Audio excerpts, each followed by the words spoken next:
Hey there, Rednecks, Preppies, Redneck Preppies. It's me, the Redneck Preppy. How are you doing today? Great? Good.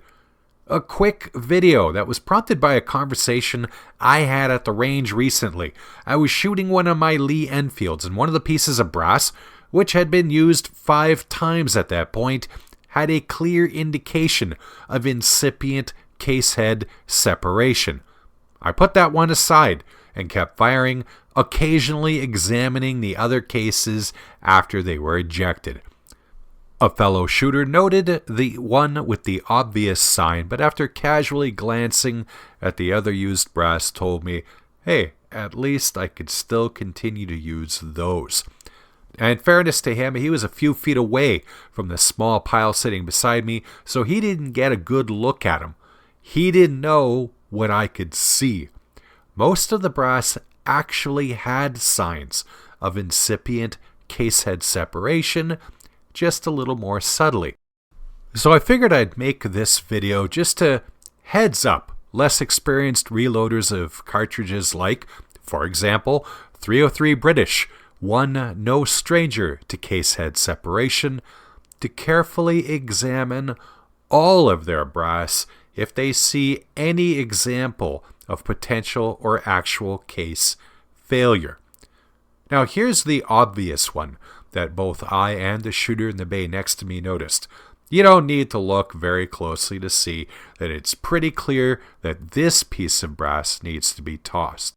Here's another case which at first glance seems like it's escaped any issues, but if you look closer, you can see that whitish colored band around the case body above the area where a full-length sizing die stops its work. It looks obvious right now, but that's because this picture is blown up. That said, you can see that area of weakness if you use your Mark I eyeball. The next picture doesn't have that whitish band, but if you look closely in that same area, you can see a slight ring of failure, a faint trace of an incipient separation. This one is harder to see even with this picture blown up a few times, but if you look closely at your own brass, you can spot something like this.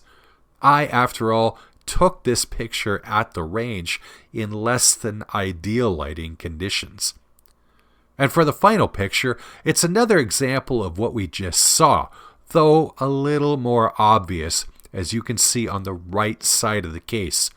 Again, harder to spot than that whitish band example, but if you carefully examine your brass after shooting, you can see this sort of thing with your eyes. So if you've ever wondered why I and others counsel that if one case from a lot displays casehead separation or is clearly about to, and the other cases have gone through the same cycles, it's a good idea to toss them all. Assuming those cases are all from the same bag, all had similar loads, used in the same rifle and the same number of times, it means there is a good chance that they're all going to fail at about the same time, relatively speaking. Every time I have failed to heed my own advice and kept using the other brass past the point where I discovered one with incipient casehead separation, I inevitably suffer at best other examples of that head separation, or at worst, I have the pleasure of removing a stuck case body from a rifle's chamber. Fortunately, I have a video which addresses how to deal with stuck case bodies, which you can find linked to in the description below.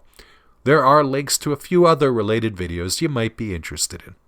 At any rate, I hope you found today's video to at least be vaguely entertaining and mildly informative. As always, I hope you have yourself a great day. Take care, and bye-bye.